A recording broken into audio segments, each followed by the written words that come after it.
Colonne. Oh, les alliés TV Colonne.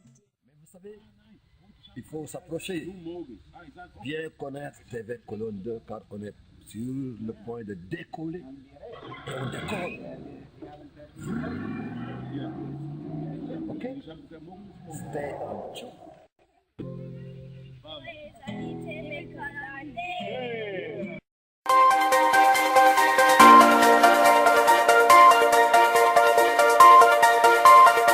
Audio Jungle.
Biso mabele musantu Kongo etonda na bomengo nyonso totelema tokangola mboka. Napesi mbote na bandeko nyonso o wapi bozali na etando na bino o wapi boza kozela émission na bino ya kitoko oyo wapi elengelami na kati na site na biso na www.tvcolonne.com www.tvcolonne.info.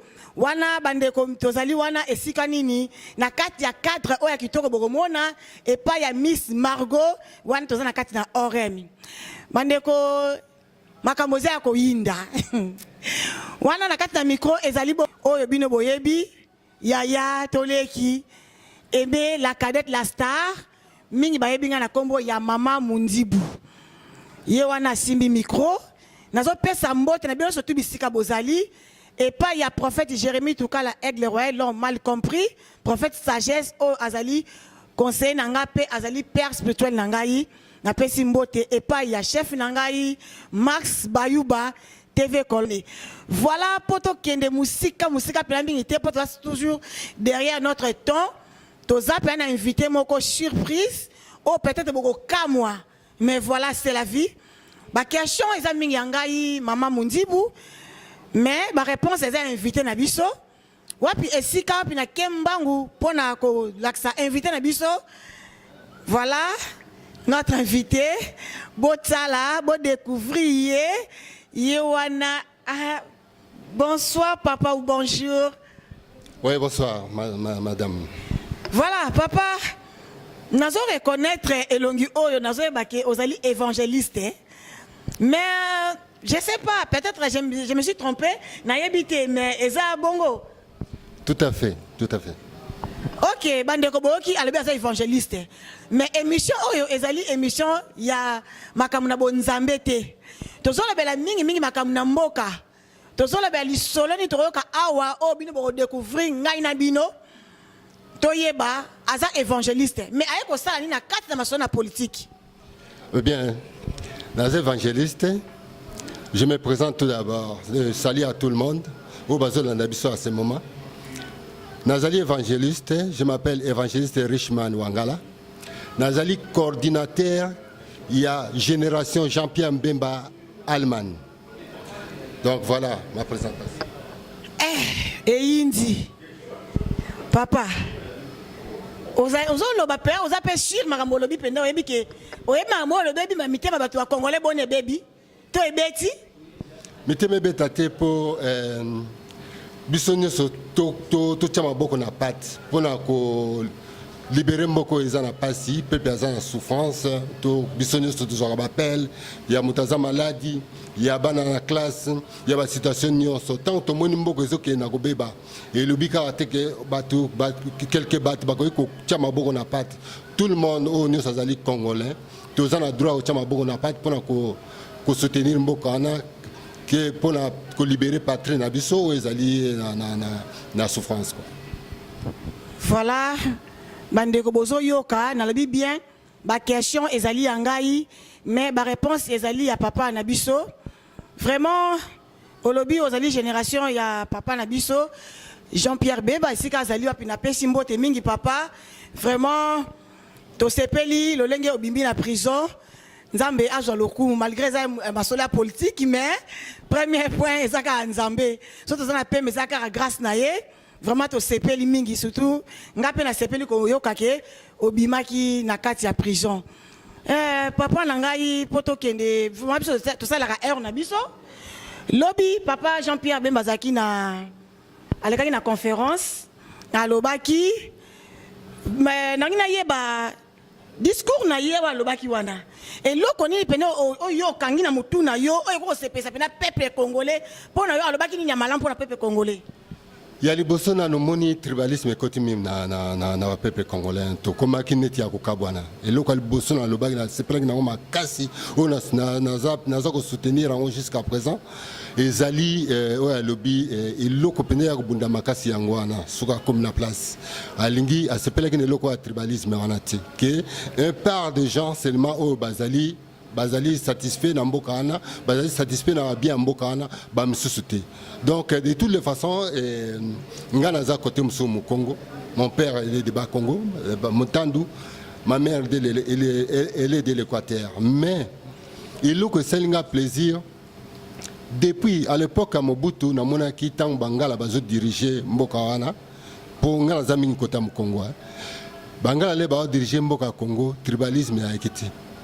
Et puis tant on a yoki su yesu c'est tant que eloko wana lobi susu ke eloko ya kobunda makasi esalenga pene sengo makasi pona même to côté internet toujours en internet omona ka ba osumona ka soko moni batu o bazo combattre côté mso omona ka ba kombo mobo ya tribu mobo boy so yoki côté mso pe tribu wa mso zo combattre donc moni peut comme un peu divisé donc c'est peut amu de moi ko unir tous les peuples tous ensemble comme à l'époque de maréchal. Na zongina le mois simamuke koyoka yo lobike soki akomi esika na esika ni fa koma soki a gouverné mboka wana donc soué na biso ezali que un jour donc a gouverné mboka wana yango montoye ko tia maboko biso to koti na pana na mouvement na génération Jean-Pierre Bemba poto te pousser penza ki a liboso ti a gouverné mboka wana. Ah donc pardon soki na comprendre bien donc a comme président de la République wana za soué na biso quoi. Il y a un peuple congolais. Eza soué na bino. Biso a peuple congolais. Biso te côté na biso souté parce que bi ba idée na biso te. Et ça no soué na bino na zebité parce que kolanda discours ya président lobby vraiment papa et ça qui passe mingi. Pourquoi tant ozaki na prison biso nyos ba combattant tous allez ko soutenir tous allez ko lutter pour la libération na papa obima libanda. Mais eloko kama makasi na discours no lobby la tel kama ba combattate au lobby a tel au touche à tel comme côté ça dit à quoi mais au moni zalaki tout d'abord première sortie na média ba convoquaki ba journalistes ezaki quelques journalistes ezaki ba question ou ba poser qui à répondre na ba question ba poser qui donc en plus de ça ils a première sortie na média donc ici il a noté donc azana mama kamaza ba conseiller puis azomona ko la population ba combattant au nous bazaki tout le temps là pour na ko soutenir amoni et puis photos là donc ba ko tomboka ka na première sortie na faut que zela na mutazo attend ata ba makamsu ba dossier de belé. Mais moi je pense bien à ta première sortie na ye menga na mona bandi mabe. Pour ta première sortie il fallait remercier quand même bantu oyo bazalaki ko sala effort pour na ablaza libanda. Ça n'est pas dit que première sortie ko remercier biso ba combattate. Il fallait que banda liboso na ko remercier biso. Mais à ça il y a monté tozo monter quelque part à gabada babe. Non. Donc tout d'abord Azali pour le peuple congolais. il est pendant souhait na souci na eza pour le peuple congolais. En plus de ça, il y a une sa société wana ce qui moninga pe le que pesinga suma kasi na poussa na pembe na parti wana ya Jean-Pierre Mbemba ndenge na wana komona mama Liliane ndenge na kolela na Losambo akotaki pena na Losambo alukaki nzambe wana pe eza par hasard te omona mutu bakati 18 ans d'un coup balobi que donc te ba innocenté pour balobi que donc basalaki erreur na procédure wana donc eza makambo nzambe loboka nzambe zo sala alors biso to zala calme to mitungisama te plan nzambe o nzamba bongisi ekendaka ka ndenge nzamba bongisi total ngo ndenge zo keti na suka aboseni peuple te ayebi ba peuple ya diaspora nyonso to sali nyonso ba marche na ba laye tout le monde a cru que jamais pour aïe bien.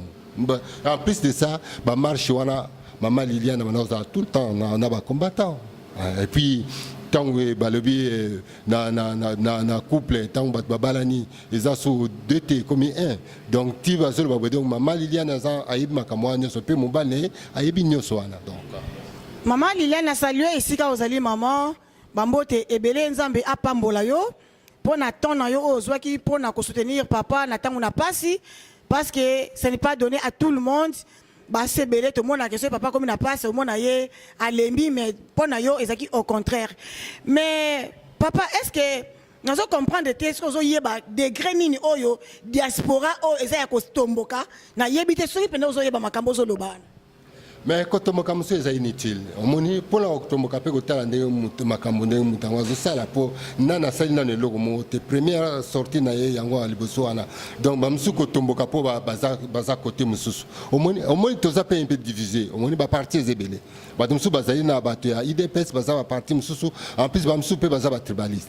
On moni bazo tala neti ke biso bata côté tout en tout en ne sengo comme on ndeko na biso za na place si abimi libanda et puis total o ezo yana sima en plus de ça alobi yé azana besoin que tout opposition bazala ini ceux qui ba lobby que ba pona mutum so ça ozane d'accord donc zo mona mutum ko azana pour ça que mboke ke liboso souci na ezali liboso mboke ke liboso alors to bois que les ba fleur quand même non. Voilà président na bois que le ba fleur et si que ezali le lenge cordon lobby to bois que le ba fleur ben ah, ça doit nous mettre, c'est entre parenthèses. Bon, papa, objectif Nabino et Zanini, pour le peuple congolais. Objectif est donc à l'oba qui a envoyé Moko, et local bossé Zali, donc étudier à la classe. Peuple congolais, à Banako lia bien, à Banako vivre bien. Et puis, peuple congolais, à vivre, à Tambola Lambo, tranquillement. Talane Babomina Kassai. Talaba fausse commune.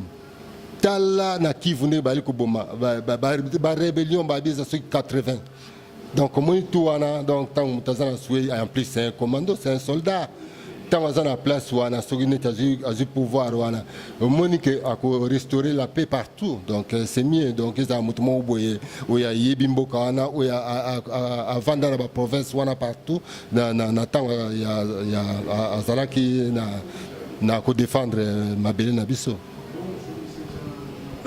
Vraiment, tous autres la paix dans les réseaux sociaux, tous autres mon akuna boketu ya yambo, le lenge nini oyo azapenza mécontente, na yebite sikoyo bino bolo banini pona boketu ya yambo. Ndenge bozo mona bino asi otala ka réseaux sociaux, ozo mona façon boketu premier ndenge azako lobela po azamutu o penza peuple tiaka epe moi misu mingi ba yoka ka epe moi mingi sikoyo bozo lo banini pona. Donc, local bosso, on a la monnaie c'est politique, hein. À cause d'année, ça nous dérange pas puisque Moutouni a la liberté à choisir côté à Pony, mais ben gire facile de telle façon qu'au fin à maman bazaïba oyo bundi mingi point mbokana oyo azaki tout le temps qu'il y a en Europe tant que c'est pas et pas président Jean-Pierre Mbemba.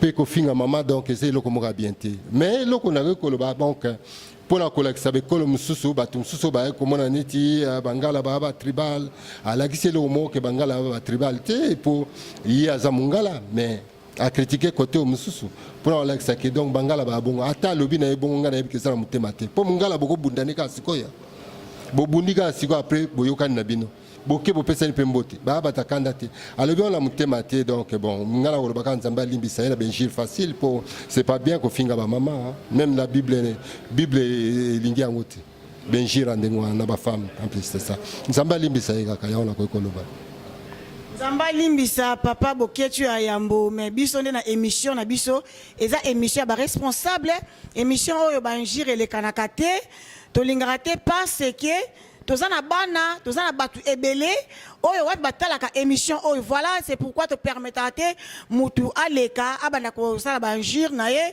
abana ko baba n'importe quoi na émission te permettre ngote vraiment c'est parce que toza déjà ba responsable tozo ebani tozo sala tozo ebani toza koloba toza ka juste ko bunila mboka toza vraiment na souci ya mboka o ekende liboso wana tozo kaka ba défense donc hier mo comprendre hein? Ma question c'est la yanga, ma réponse c'est la moya yena ko contredire yete est-ce que si ni be l'accepter que non et là on est retiré parce que non papa Jean-Pierre Bemba les autres a commis pendant la place ango a diriger mboka na pe a ko ressembler peuple congolais ne sobisika moko.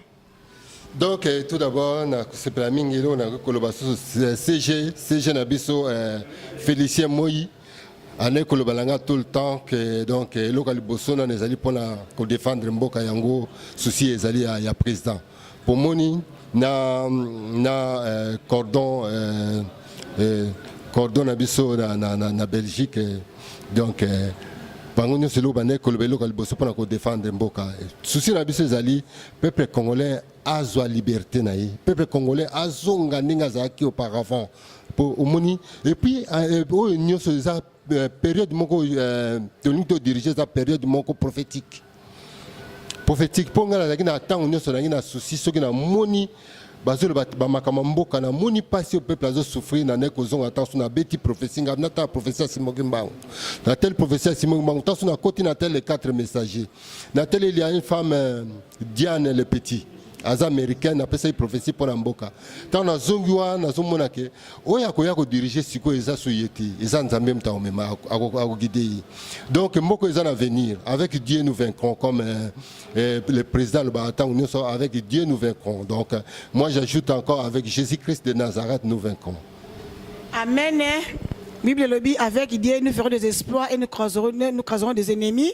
Bah lobby nous vaincrons dans un condima toujours parce que ça souhait na biso que to kende liboso mboka ezala malamu poto zo mona lolenge nini batu bazako kufa lolenge nini oyo penza pasi ekoti na mboka ya Congo vraiment to yebite tozo kende na mboka o ti suka nango wapi papa lobby na biso prophétie balobaki ni c'est prophétie. Tout d'abord, on a les 4 messagers, les bagages vivants jusqu'à présent. Donc, tout le moment, il y a une tribulation makasi. Minéré ko bimebele, mais bisomo to ko jouir na ngote. Les abatalibana ba ko jouir na ngote. Donc, ndenge to moni, to za minéré, to za na biloko belé na mboka mais biso to jouir na ngote. Tout d'abord, pour la kolobana, Rwanda mtazali premier producteur à coltan dans le monde entier. Et tant que Rwanda a même na graine moko ya coltante mais amis c'est ça makambo le bama ina prophétie donc mais après président oyo azokende donc prophétie lobby que oya ko yawana yemta ko développer mboka kena lira bien donc toujours que na victoire sur victoire et en plus de ça na bossé logo moko papa le moloto alobaki nini na prophétie nzamba pesa ki alobi soki bo moni nzamba bani ko frapper liboso na l'église ya nzambe donc Alexandre Obana ko frapper na l'église soit si ko frapper na l'église na après ko bana na politicien si na liboso to moni ba frapper l'église te na ko poser une question quand même te nga poser une question te nga na poser une question yo poser une question te nga ina tuno li si ni wana bo moni yango te mais kasi mo za moto na nzambe te do ba frapper bino a frappé bisoté a frappé bafo ponga zali na 7000 na 7000 à réserve au ba commune Mukanda Romain 11 13 à 4 babi toza nzamba bombi 7000 à réserve yango na 7000 à réserve nga ba frappé ngate mais ba frappé ba yaki ba comme ça qui mangamazame business commerce donc ba comme ko exploiter peuple de Dieu yango wana bisoto banana nzamba sala kaka abanda atelemisa wa ko diriger mais souhait na ngezali Jean-Pierre Mbemba diriger mboka wana pour ba église au pays ya ko exploiter peuple wana batala ngonani. alobi lisusu ke Jean-Pierre Mbemba diriger mboka po atala ba église ya ki ko exploiter akoyeba ngo lolenge nini ngai soki nazongi so na sima na yebi alobaki nini ke paraît que prophétie ebimaka boye ke troisième président yende mutu azali motindami na nzambe to comprendre te ezaki quatrième bango balobi eza quatrième bon babi quatrième président oyo aza motindami na nzambe ntango ya kodiriger mboka ekozala bien peuple akovivre bien peuple akokufa nzala te donc makambo nyonso ekobonga mais sikoyo soki ezali bongo donc bango babimisi prophétie ya Simoki Mbango eza faux mais nga na yebi ke Simoki Mbango akosa te prophétie na ye eza vrai donc ezali oyo babimisi prophétie wana batiala mwana baaloba ke ezali 4 président oyo azali sikoyo mais makambo nyonso mabe baaloba bapeuple azokufa na Kasai na Kivu eza na période nini na 4 président te 80 rébellion eza na 4 président. Donc sikoyo soki balobi bongo ke 4e président o Simoki Mbango alobaki alors ebimi prophétie ebima faux mais ngalo na yebi ke prophétie za faute eza 4e président on a 5e président o Jean-Pierre Mbemba ko diriger yende 5e président pour mabondeli o mama linia la kotaki oyo biso to kotaki to lelaki nzambe ezokokisama o ko diriger 5e président o ko diriger bomona ndenge mbongo eza na élévation nzambe azwa lokumu soki ezali lolenge wana. Mais na kati kaka na ba réseaux sociaux na bosani ndeko kombo na ye kimingai oyo azoloba ete mboka ebongi penza bangala ba diriger yango te na yebi te soki bozo comprendre kombo na ye nga pende kiminga bolimbisanga alobi mboka ebongi pa ya bakongo bazongisa ki bokonti pa bakongo bangala babongi kaka bazala ba soldat bazala bitumba po bango baza misu makasi trop bango babongi na makambo wana te kibokonzi bongi pa bakongo baza bato ya kobanga bango nde ebongi bazongisa kibokonzi epai ya bakongo mais awa sikoyo toyeba lobi kibokonzi ezoka mpe bangala kaka ndeko wana alobi lisusu balobi ke batia baprésident ya Congo président aza na bakongo président azala na baluba président azala na bangala président azala soki na bosse te na baswali président azala batia 4 je sais pas idée na bino ezande ilipona ndenge ndeko wana lobaki na zo zoyeba soki mwana nsemi mais longa la kolo bamboka pays wana c'est indivisible jamais de la vie omoni baluka babunda na balikanize mboka na simbati ngala za na frère na États-Unis amona plan wana nde basala plan ko balikanize mboka wana babalikaniza jamais pour ezali mboka mo prophétique. Les amboka prophétiques et puis bako président ya bangala président banal ekozala kati jamais mboka wana ekotika la ini pe oya ko yawana ko sangisa biso oyo wana ba ye wana po moni zaki na moment moko o mboka zaki na perdiction mboka yaki na pasi ya monique ba toza divisé tribalisme koti ba ya ba ekolo moko boyeneti ba kasayen ba zaka pona ba kasayen et donc bon moni mais décision Jean-Pierre Mbemba azwi soki ya gouverner mboka wana tribalisme ekozala te Mobutu alobaki Mobutu alongoli tribalisme papa na biso azalaki montando akende kobala mbuza na ntango Mobutu en plus de ça papa na biso azalaki cadre na Air Zaïre na ntango Mobutu ezalaki te neti sikoyo mais po ozala cadre na fonction wana papa na biso azalaki nango okozala moto ya bazaïre te papa na biso abalaki mama na biso mbuza Maman Mbouza, papa Montando, n'attends mon bout pour tribalisme, mais c'est comme difficile. En plus de ça, la société maman, n'attends à mon bout, au Bazol Babangala, va diriger. Biso to avec na elle coûte la même na pièce na même ma bibende na pièce na poche na quelle classe na somi mi kate na so banguba na somi poto na de makuta. Tu vivais bien. Et comme la période moko to ba mauvais conseiller ba kengo ba dondo ba koti ba conseiller ba rwandais ba koti na gouvernement Mobutu nde to mona ba makambo wana mais oyo Mbemba c'est un intellectuel, c'est quelqu'un qui a appris hein. Il va dire en Europe a une mentalité ni ko diriger mboka kitoko. Donc à la si temps à diriger mboka ko kenelan, il y a bien en plus de ça prophétiquement parlant à diriger mboka. Bandeko masolo awa eza ya koyinda.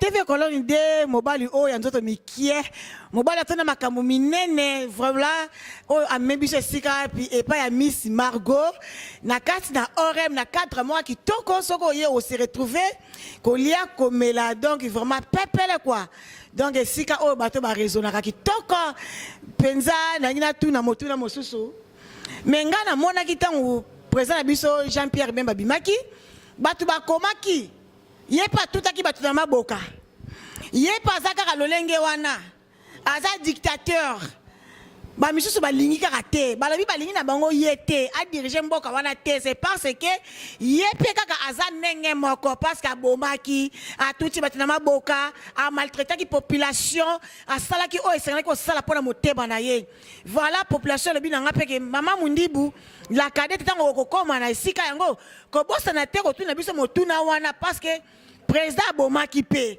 soki akotaki pe prison quelque part eza pe dossier eza na kati parce que babonaki pa tutaka bato na maboka voilà siko bino bolobi boni ndeko yo lokwa uzawana représenter le président Jean-Pierre Bemba o wapi nazo respecter tango surtout eza juste émission donc ba question oyo ba personne na tuna naza obligé à kotuna yango voilà pour répondre biso zala pena libre donc sans toi à l'aise loba na biso penza omoni site o eza site o etala makamakasi eza site ba intellectuel balandako parce que c'est site eza de bêtises voilà zala pena l'aise papa fongola pena teke yambo la biso pena malamu mais nana sana image wana au place ba tuti bat na mabuka pour sans preuve beaucoup condamné mutute omoni ba blanchir pour omoni ke makamni so ba kezaki mensonge bakosaki yango ba blanchir nana sana preuve à ta place moko tutaki mutu na libuka ou bien abomaki mutu ba oyo bazoboma batu tozomona ba preuve to mona Kasai ba mort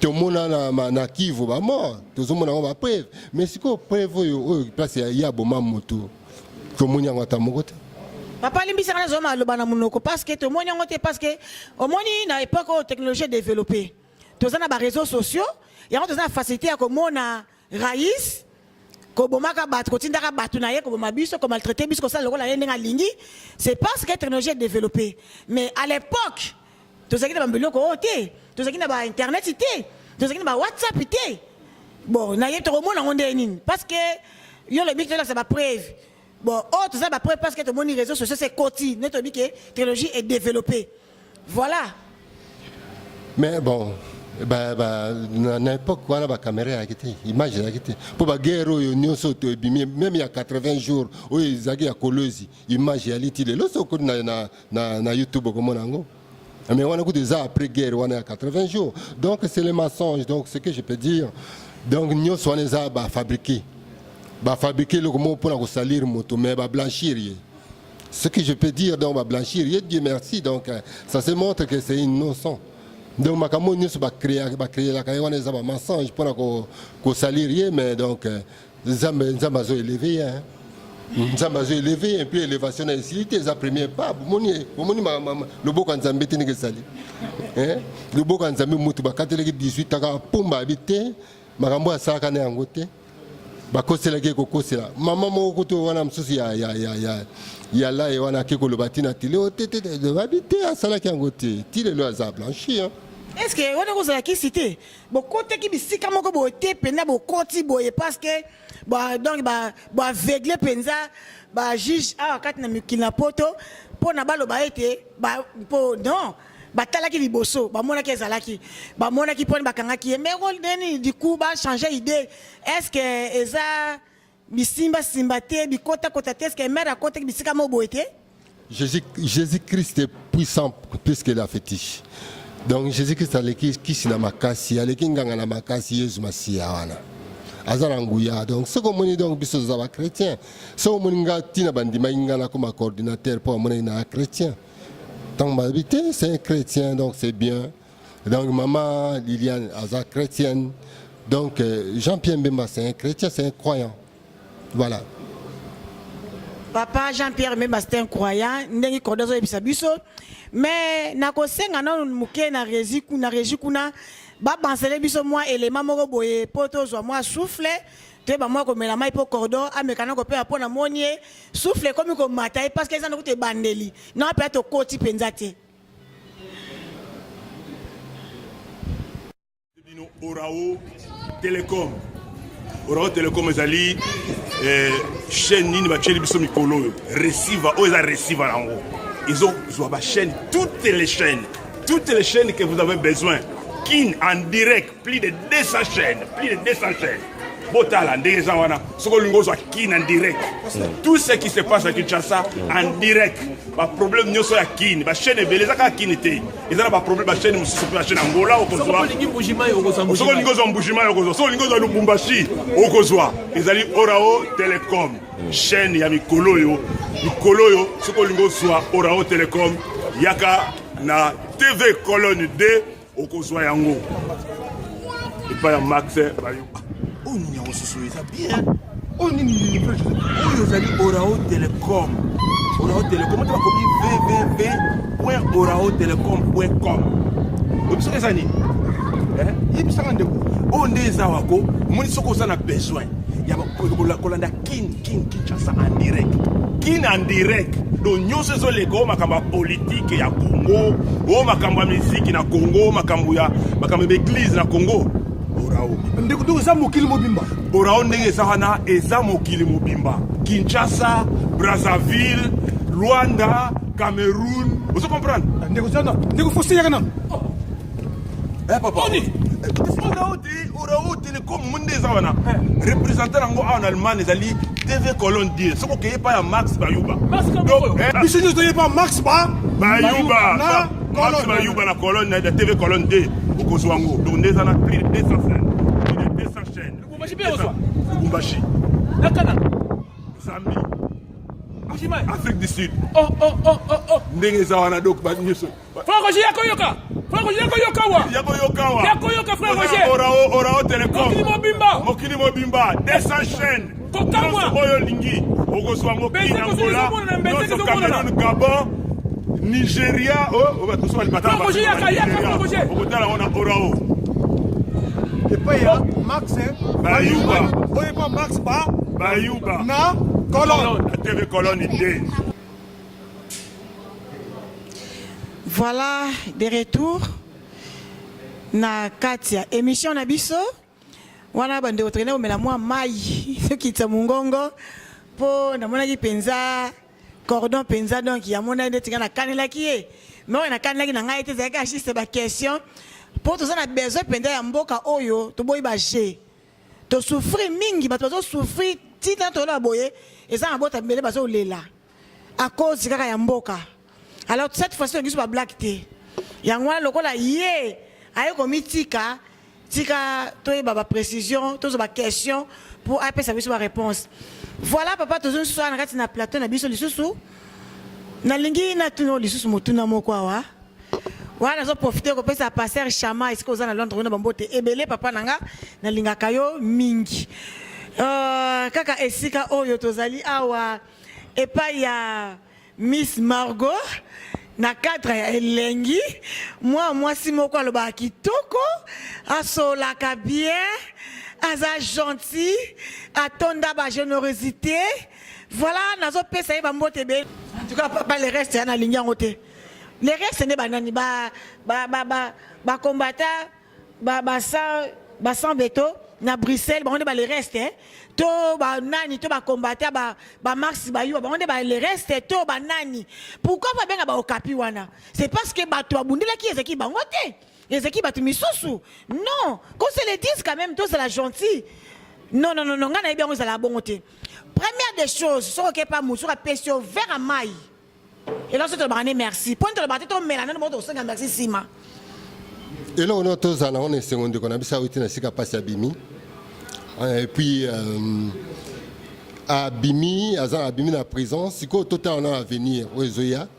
Toto lukana no so toto ana nere la sala kite to lukana ba faute na été ou bien ça qui erreur boyer bien sûr be moto père ko bossa na mais na dimite ka bossa ni peuple congolais il y a diaspora donc ça c'est impossible ko bossa peuple congolais à diaspora mais ils allaient qui première média à l'Obana Média, donc le reste on verra. Donc si tout le temps on va venir, les gens qui ont ça, à qui défendre le peuple qui souffrir longtemps, le peuple qui souffrir à zanga maï, le peuple qui zanga courant, le peuple qui zanga locaolia, yango ya biso passe na biso po mutunyo sata biso ba diaspora ta ba combattant ba kane kunelo ni biso ba to bunda na combattant to kinda ba marche pourquoi ba marche to sala rapona ko défendre le peuple autant on so benga biso mta maladie mutu mama akangam na hôpital pas na mbongo afutate moi si abota ki asali tanso une semaine abimité et puis courir zate balali wana ba ndako eziki po courir zonga brusquement bangonde tozo bundela tout en wana donc c'est le bito lukana to ba on a saki mabe wa saki rien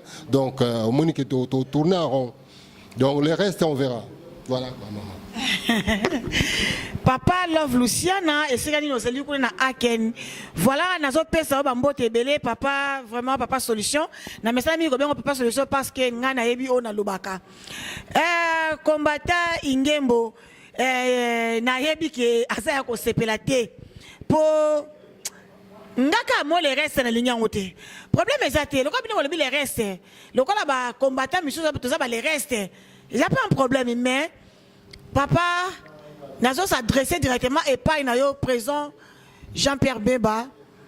Et là on a le papa Sang Sarabana.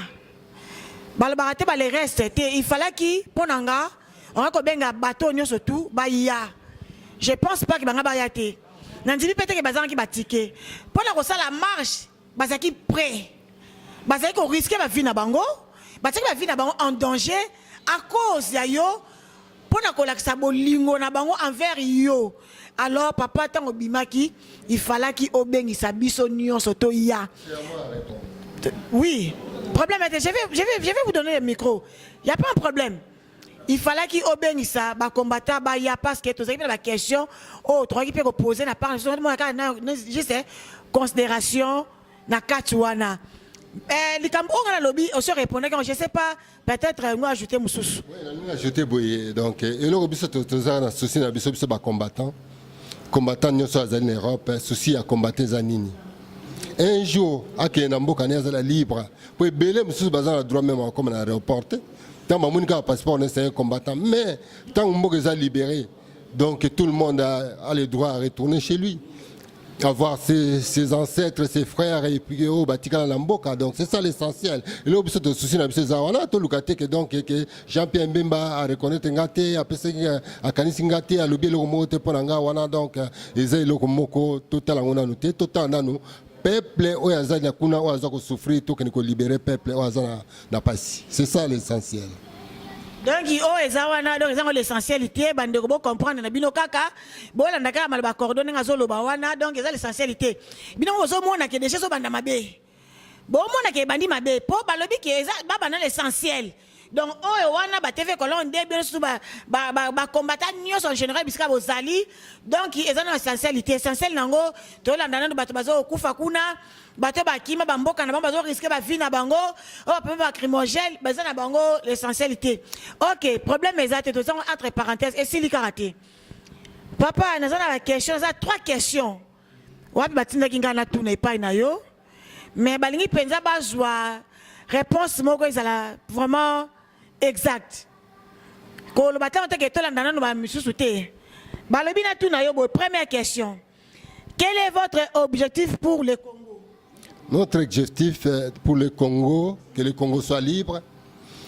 Et rébellion, c'est ça, qui vous connaissez là. Tuerie, c'est la fausse commune, c'est là. Donc construire le Congo, va vivre malamu, classer son malamu. Donc c'est ça. Il y a un objectif de Congo. L'économie est en malamu. Économie est en malamu, classe est en malamu. Vraiment social dont on va en général donc social donc yango wana ezali objectif na bango na kanisi ndeko oyo wapi otindaki ngana poser question ici kozali qui réponse parce que ça juste question na yo otindaki ngai wana ezaki première question na yo deuxième question na na boss kinté ezali olbaki na tout na ye c'est quoi votre objectif si na tout nu yango déjà première question wana. Bon, balobi na tout na lisusu. Après avoir maman se bozo sala. votre après Rosalanini, donc après Nabinozani. De gouverner. De gouverner. Oui. Tout gouverner Mboka. On a pour donc tout Mboka sont en rail. Mboka ça déraillé. Mboka sont en rail. Il y a biso pour ça biso zaliwana. Et puis ce que je sais que nous avons au Tchalo Boko naé. Tout gouverner Mboka ana, puis Mboka sont en rail. Voilà. Ezaka passe nzambe nanga. Makambo so bezala solo hein. Parce que tout ça tient na caméra, TV Colonne 2, aza ko filmer, eza ba archive ozo tikala. Un jour to relaxa bino lisusu, to kozonga susu na orem ko tuna ke mebolo baki boye. Bilili okanga bino lisusu hein. Ah mangabolo boza assure que bo sala yango. Ezala kaka te pona ko sepelisa peuple congolais. Ezala kaka te pona bokoma esika yango. Pour le baluka na bino botonza ba poche mende biso to yoka ke o ai alobi kuna ke ndeti ndeko Basile. Alobi ke ya sa suis parti na ye. Atoni si poche na ye. Alobi ke o pa ko yasima. Ye pa ko bongisa na famille na ye. Ye pe a ko bongisa na vie na ye bandeko na. Est-ce que ça a raison quelque part? Et là, il faut que oyo nzamba bani ko sali kambo nzamba zali ko sali za kande monsieur za autrement ça celui comme a projeté.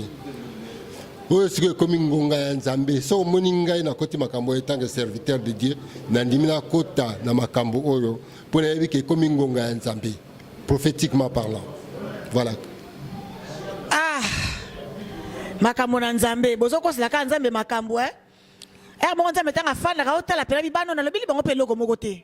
Mais comment vous avez un combo na katia makamwana Adelvi Bonheur la patrona na kanisi yo zolanda biso biska pozali na katia plateau o tozali awa na ebi ke Elodie la maintenance oza toujours wana pona kolanda biso vraiment ezaka ka passe. Est-ce que papa okoki koyebisa biso banda époque ya Mobutu Jean-Pierre Bemba azalaka déjà azalaka to azalaka te azalaki na gouvernement wana te azalaki na gouvernement wana te azalaki nani kasi azalaki ko travailler papa na ye wana faut vérifier archive pour archive wana donc ngai na yebi yango mpenza te mais na yebi ke azalaki ko travailler papa na ye na koti makambo yango na mbula oyo mpona na yebi ke ngonga nzambe ekoki ayebi ke ngonga nzambe ekoki akoti makambo yango na mbula oyo kaka vraiment bokutana bosi bokutani banda ya bimi bosi bokutani bosi te yango solola nani nakutani na eti nani okutani na ete pona nini pona ngonge permettre te mais il y a des temps donc tu vas représenter coordinateur il y a génération Jean-Pierre Bemba je sais que donc ba ko benga ngai pe na zala wana donc j'attends nazozela donc après c'était que la volonté de Dieu soit faite quoi. Oso mwata osutana yo pe lisusu ça problème te nga nazolanda nde motu te nazolanda na mboka ebonga soki natali ye mpo namoni ke liloba nzambe eza kati na makambo oyo yango natali mais nazotala nano Jean-Pierre Mbemba te mais natali nano makambo na bango ya parti ya génération Jean-Pierre Mbemba ya MLC ndenge bazokende na nzambe babi avec Dieu nous vaincrons. Donc Nathalie, moi c'est une non, là il y a quelque chose donc le beau Nzambe ça connaissance de l'Nzambe. Il y a on a côté makambo mais na yebike ti ba obeng sa coordinateur ba obeng sangai pe na ozala wana et puis na otala ndenge ko kende. Voilà, hier n'azana azaka mutazo vivre en espoir. Bozo comprendre ngati biso pe na wakati biso wa combattre espoir te biso vivre en espoir te. To linga kande comment on a y a ça mon espoir trop ça tu as espoir mo boy bénéfice ya bana mboka za nini espoir c'est la foi babi mutaza la foi que transporter même montagne et déplacer donc biso de vivre en la foi de vivre en espoir et même en la négativité la foi alabi la foi zoki sur la Bible biso toza awa toza mamba la foi te toza ana makambo ya tiko tak mais ya lingi ko biso na la foi bénéfice neza pona bana Congo bénéfice eza pona bana Congo donc tout bénéfice eza pona bana Congo kufa oyo ba fausse commune makambo ya nzesila po oyo azoya wana eza siko mamba peuple congolais authentique ba vrai Congolais pena ba gouverner. Souci na biso ba vrai Congolais ba gouverner. Mboka ezonga na rai. Pour un vrai Congolais on linga malheur à peuple na eti. Ce qui biso to na souci pas ce to na motema pour to ba vrai Congolais de sang. Donc na montandu mbuza. Donc vrai Congolais Équateur bas Congo. Donc na vrai Congolais à 100%. Donc yango sikoyo na ko linga tango nyoso na monaka o ba force commune na zonga na ndaku maya misekiti. Tango na mona kuna na ke batu na tala batu bakangi ba mama na hôpital donc ça la nga passe. Ndenge na zabwe ndenge batu mso ba pesa ka dimi ngala sa carton na kangi biloko na botinda ba fele baza amboka donc tout souffrant. Ça là quelque chose pour te revendre na salon. To linga tike biso comme na moment c'est vrai Tondi makaka tozana choite vraiment sisi mapendo moi si nganya V12 esika ozali wana na pesho ba bisou ebele vraiment na yebi ke bozali ebele bo s'abonner vraiment na kat na site na biso bokozala dessus te site oyo wapi et la rabino ba émission elengi vraiment oyo ezali émission ya liboso mais ya suka te pona kati na mamoto landi oyo bokomona biso tokozongela bino lisusu botinda ba question na bino tokozangisa te ko poser yango ba question bozana yango en tout cas bozolanda biso bokoma yango ezala malamu mingi parce que vraiment on est marre. Vraiment, prophète Jérémie Toukala, aigle royal, ont mal compris. Prophète sagesse, n'a pas chez Mambote, Ebele, wapi, n'a pas sur la CRF, n'a pas sur Mambote, maman Marceline, Mambote, Ebele, Bibi.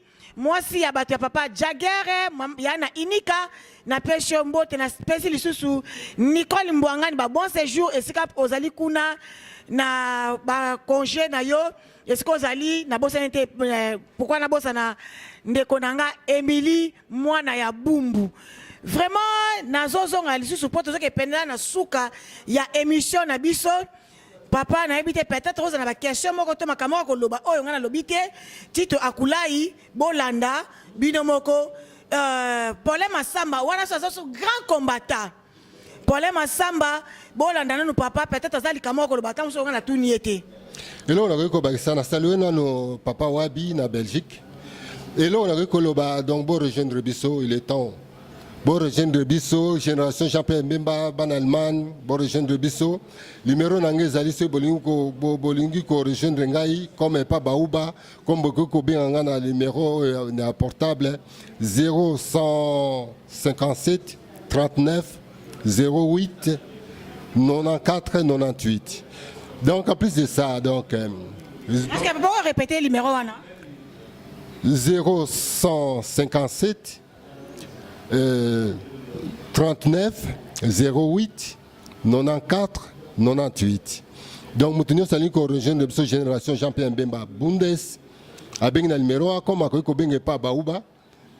Donc beaucoup rejoindre de biso donc tous na moment tous on a ba membre et comme la ngonga mo to tango to masu ko kangama masu no ko kangama o ya retard donc peut ça trop tard. Omoni makabuna bango wala ko kangama so azui pouvoir tant que pouvoir donc masu ekangami de baso ba ko ya simba etali bango te tala maela congolais mais cette fois-ci et simba te de makamaso ekangama il faut que la porte ouverte mutu nyonso tout aya approcher il faut ayoka kabatu papa koyoka bato ozala malamu mingi pona mona ressources ba lobi ke to mo déjà kaisa lobi ke non vieux ezanga ite satan ta côté la kinga kuna be présent zongisa lobi ke petit à côté linga ipenaza ko ya oh courage tozana posa kaka mboka na biso ezala toujours malamu tozana posa pena libération ya Congo parce que on a marre. Donc avec Dieu nous vaincrons ngai pena lobi avec Dieu nous ferons nos exploits et nous creuserons nos ennemis. Il n'y a pas l'échec pas ya bana nzambe. Donc le Congo nous appartient. Ban so serf biska boza en tout cas boza ebele. Vraiment moi na pese so bambote na tanga ba komo na bino ezate ya do malonga ba pese mbote na ba équipe nyonso ya TV Colonne 2 bambote be na balandi tout.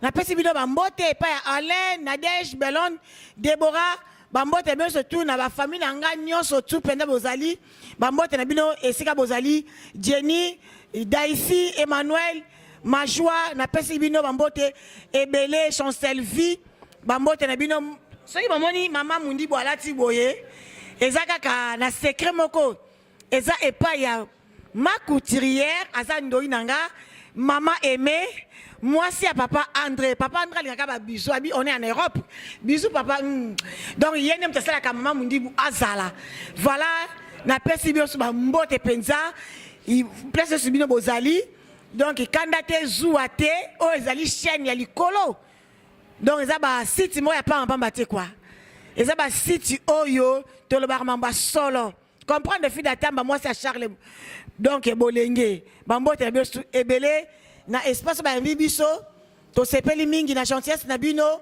et pas ya Miss Margot na sepeli makasi papa ngape na sepeli pona kondima ko pesa biso temps na yo parce que tiki peut-être occupation na yo makamu na nzambe ondimi ko ya kat na plateau oyo vraiment na pesi yo merci mingi pourquoi pas na bossa na bibesone mobali ya engambe esika ozali kuna bambote na ebele tokodia nkuntu yala kia yala papa nkoba buibui petit na ngai mbote na beso bana ya groupe papa nkoba epai na bino so tout na pesi no mbote ebele vraiment bo s'abonner quand na za loba wana vraiment na fimbu na pesi no mbote bo za na bino o ezelo ko na bino epai ya Kongo alenga mbote no ebele et pourquoi pas epai ya actrice en danger. Papa a présent un peu sur moto belé, artiste en danger. Na bossa niote, pendant na pese moto belé, papa nanga chaka na pese moto belé, bisika puis ozali, vraiment tous à la razala na biso. Donc ndeko bossa na biso peut bossa na rayote. Vraiment ebelé, moto belé, pas papa comme escape azali ba séjour na ye. Wana baza côté kuna bazo ke bakutana général des fois au matumona. Na pesio bambote ebele vraiment papa na biso Jean-Pierre Bemba ozana singa na kingo ba kombata balingo bandela bwa moke ba sepela ba mona papa na bango en live ba nyokwami ba fingami ba lebia bo mona pasa pamba ta bosa ba marche ta ko bima akoy ba ne binote ba komo ko pesa biso na ba raison to ndenge nini papa olobi ni esikana mwana mongala. Merci wana bino aimer la cadette la star na lingi bino mingi na ebi ke bino po lingara ngai o ba lingara ngate je sais pas moi eza bino moko kaka mais dis-moi nga la finga raté c'est parce que je suis une femme très éduquée na zala te pona ko finga mais bino to finga ka bo ça peut bien fo za la kawana ça fait aussi du bien hein bo finga na bino bo tia ba commentaire bo ko tia ba commentaire moi j'avance j'ai fait ma vie wa o ba za na pona ko contrôler hélas na éviter mututé na engager pe mututé pour à contrôler oh émission de qui boy non to za mbo ko futa binoté ba 15 ba compte c'est bien bon na kaka compte c'est kaka 0 to ba kisi na biso mbongo te vraiment ba mbote belé kitoko mingi et pas na yo Max ba président asola kitoko président oh soka bimi na mwana na ye azo comprendre que non atika ki famille atika ki bana na ndaku ya bongo zo wapi o nga danze obungi na circulation ok wapi oh merci papa nanga ale badianiama na Kinshasa banso de l'éternel la pesi nombote Sylvie Matondo bambote ebele beso tout penza beso tout mama kaku moi si ya pasteur en le badianiama na pesi beso bambote vraiment biska bozali bozala zala na bino kaka nazana kaka wana ezaka likambo na gonga likambo na mafuta yango ezo bundisa mafuta ba bisou na bisou ebele vraiment bozala ka bien buibu Irène petit nangai via Queen Mother ciao. Pardon à tous ceux qui ont été choqués par ce que c'est la journée de la